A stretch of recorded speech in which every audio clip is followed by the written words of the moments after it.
Hello and welcome back to Rimworld. In our last episode, our three colonists found themselves stranded and took shelter in this humble cave. Kim was able to chop down some trees and Mitch started construction on a multi-purpose area. For today, our goal is to finish building and start expanding our small settlement. Kim is the first person up and she starts her day chopping down trees. Lucia then follows and places down lumber in the worksite. And shortly after, Mitch joins everyone to continue building our room. But because of her low construction skills, she wastes materials while building.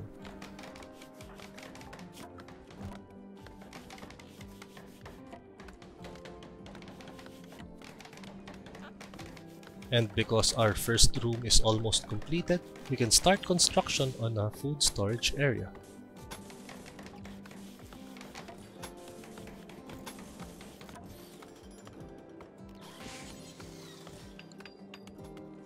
Let's also tell our colonists to move the table that we salvaged into our new common area. Let's also bring in the two stools that Mitch made to create a small eating space.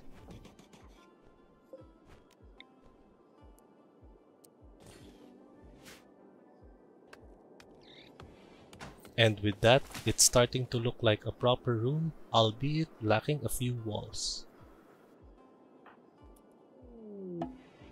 Next, we receive a notification for our very first event. A wandering crafter from Terlalin named Lisa has came to visit our colony. She has a few items to trade. Looking at Lisa's health tab, we see that she has cataract on both of her eyes and she also has a bad back. Checking her bio tab reveals that she is already 61 years old, and I think walking around in the rim alone, especially with a bad back, is not a very good idea. It will take her quite some time before she reaches our colony, and when she arrives, we'll have someone talk to her to see what she has brought to trade. But for now, our room is almost finished, so let's assign a new stockpile zone where our colonists would temporarily store their meals. Now, checking Mitch's meditation focus type, we see that she can meditate in nature. This means that we can assign Mitch a meditation spot near the anima tree. And when people meditate near the anima tree, anima grass begins to grow. And eventually, when 20 pieces of anima grass has grown, we can perform a psi linking ritual. This will turn your pawn into a psi caster. A person is able to cast spells, but more on that when it becomes relevant. After Mitch finishes chopping the tree inside our room, she can now trade with Lisa. Looking at her wares, we see that Lisa brought very uninteresting items. A few packaged survival meals, components, medicine, some drugs. Nothing that we really need right now. But what we can do is we can sell Lucia's synthread pants for a few pieces of silver. 111 to be exact. And after the trade, it's business as usual here in our colony. And while chopping down a tree inside our room, Mitch levels up her plant skills from 0 to level 1.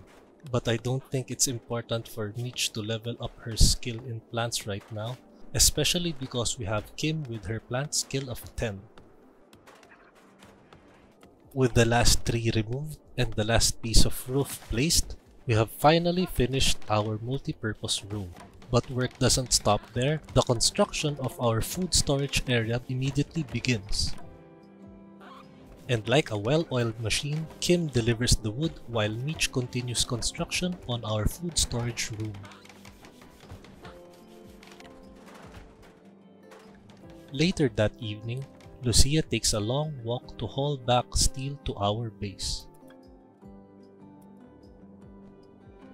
And as our visitor leaves, we are informed that Kim has a minor mental break, and checking her needs tab reveals that she is now unhappy because it's too hot inside our cave. So what we can do is to deconstruct our first campfire and create a new one a bit further from our sleeping spot.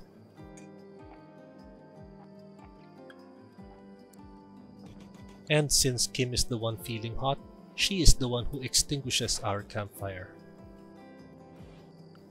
With our food storage room finished, let's build a wood-fueled stove inside. And maybe with our rice that's slowly growing, or maybe some animals around the map, we can have ingredients to cook simple meals. But that would be a project for tomorrow because now our colonists are taking their rest. And with the amount of construction that they were able to accomplish, I think they deserve it. Since we have plans to cook our own meals, I think it's time to hunt a few animals around our base, and this small raccoon is a good start. We'll also need to build a butchering table, but I think it would be best if the butchering table is left outside our food storage area. Butchering animals generates a lot of blood, and cooking food in a dirty kitchen might cause food poisoning. So keeping our food storage area and our kitchen clean is a top priority. The next day, I decided instead of hunting one raccoon, let's hunt all the guinea pigs around our camp. The reason for which I'll reveal a little bit later. Now, the first person to wake up is Lucia, and the first thing she does is to haul wood to our butchering table plan.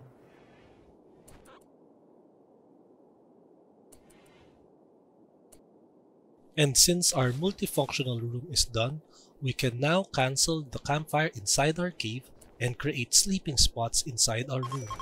This way, when people wake up, food is near them and they can use the table and chair to eat their meals. Let's also not forget to install the hoopstone ring inside our room.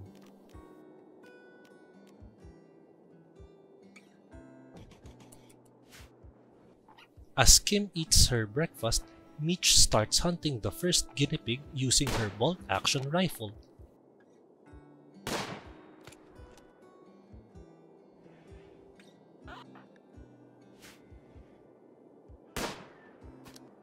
Unfortunately, it's not as easy as it looks, and Meech is missing her shots on this small animal.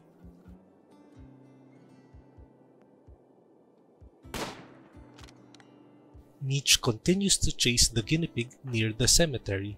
Even if she's having a hard time hitting it, at least it's good shooting practice for her.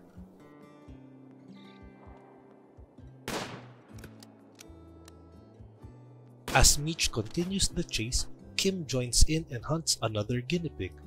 Hopefully, Kim with her careful shooter trait gets to hit her mark easier than Meech. And as the two continue the hunt, Meech finally hits her mark. Checking the guinea pig's health tab, we see that Meech hit its body and the bullet pierced through its rear right leg.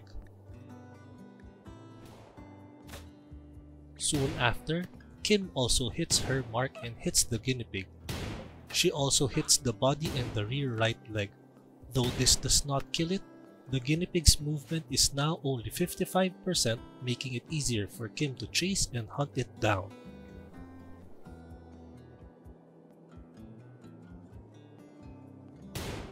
The guinea pig has now run dangerously close to the edge of the map. Unfortunately, Kim wasn't able to kill it before it left the area. The guinea pig will probably die out there because of its wounds. Dusting herself off, Kim tries to hunt another guinea pig for our colony. And as Kim hunts for food, Meech finished building our stove and is now loading wood into it. Again, Kim hits her mark with her revolver. Hopefully, she gets her kill. And there, with an excellent shot to the guinea pig's right kidney, Kim is finally able to secure her first kill. Just in time, Meech now is constructing our butcher's table. It seems like Lucia will now be busy with butchering and cooking our two guinea pigs.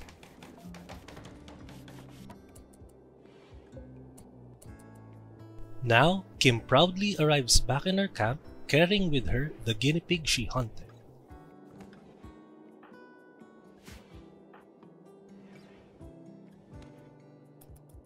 With 2 guinea pigs in our food storage area, Lucia starts butchering one. This yields 20 guinea pig meat and 12 guinea pig fur.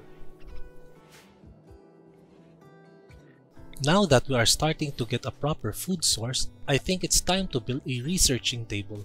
We'll talk more about that once it's done. But for now, Mitch is on the hunt again. And as the guinea pig moves closer to the edge of the map, Mitch hits its liver, killing it instantly with one shot. Kim is also hunting another guinea pig near the ruins where we got our table. It seems like she's getting the hang of it as she is able to kill it quickly.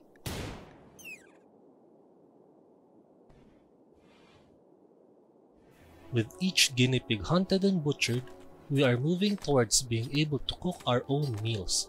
I've set the stove to cook 4 simple meals at a time so Lucia cooks efficiently.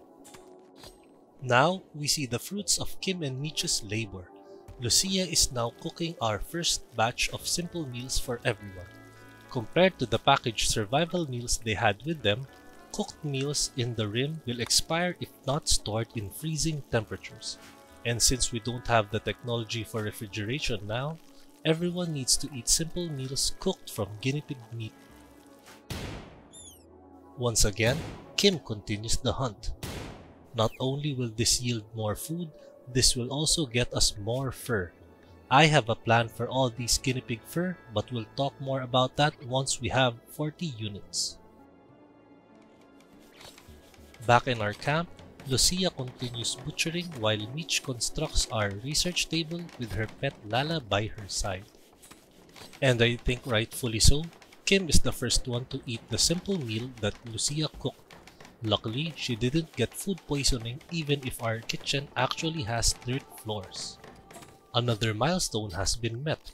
Mitch has finally built our research table, and I think the first thing that we have to research is basic furniture. This will allow us to build simple beds among other things. As Lucia cooks into the night, Mitch builds a torch lamp inside our base. Having light improves production speed and also movement speed at night. And of course, it also improves research speed, which Mitch immediately does. Probably because she was a teacher in Glitter Worlds, Mitch enjoys researching as she has a single burning passion for research. Not only does this give her a small mood boost, her research skill also improves faster compared to other colonists. After burning the midnight oil, she joins everyone in their first night here inside our multi-purpose room. With our colony slowly taking shape, I think it's time to remove our things from inside our cave and move it to somewhere closer. Creating a stockpile room is a good way to safely secure our things while keeping it close to everyone. Eventually, we'll make workshops in our camp and we'll need the materials close by. We need a stockpile for things that need to stay indoors like medicine, clothing, weapons, and wood. Let's remove the stockpile zone in our cave so that tomorrow, everyone could haul our things to our new storage room. In the morning, it started to rain again. Hopefully, this will not hinder everyone to have a productive day. We have some building and a lot of hauling in store. Our dog Lala is the first one up and she eats one of our emergency food stocks. Kim joins Lala and she immediately starts cutting down trees in our construction site. We hear a guinea pig getting killed in the distance. Checking around the map, we see that a lynx hunted it down. I think we can't let this opportunity pass, so we'll try to steal this guinea pig from the lynx. Hopefully, the lynx is already full and will not try to eat our colonist. Lucia is now up and she hauls the wood that Kim chopped down in our construction site. Next, she heads straight to the guinea pig. Carefully sneaking past the lynx, Lucia successfully steals the guinea pig away. Hopefully, when the lynx gets hungry again, it won't hunt our colonists nor Lala. We'll also need to remove the granite chunks from our construction site. Expanding our building material stockpile zone is necessary because we'll be hauling a lot of steel from our cave.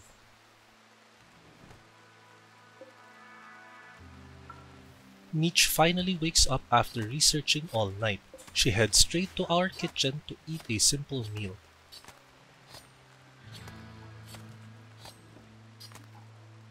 After Meech eats breakfast, we temporarily adjust their work priorities to focus on hauling. Moving everything from our cave to our storage room will probably take up the entire day. Soaking in the rain, Meech starts building our storage room while Kim and Lucia haul everything to their proper place.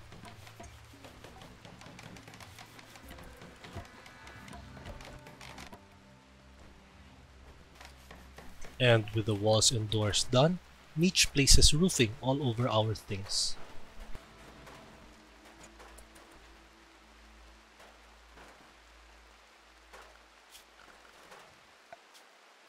Since we've been here for a while, Lucia thinks that our faction and settlement should have a name.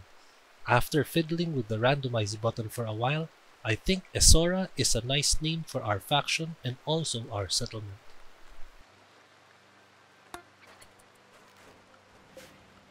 Because we've been hunting and butchering guinea pigs for a while, I think we've reached more than 40 units of fur.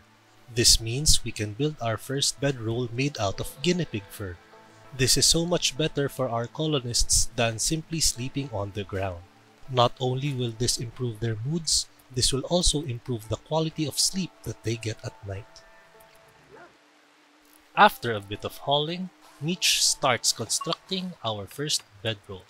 She also leveled up her construction skill to level 3.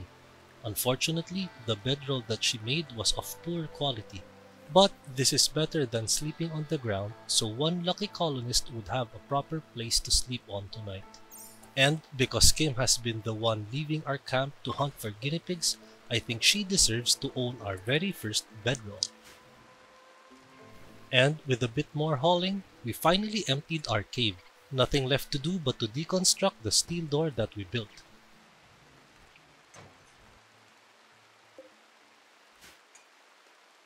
As the day slowly turns to night, our colonists retreat in their tiny home.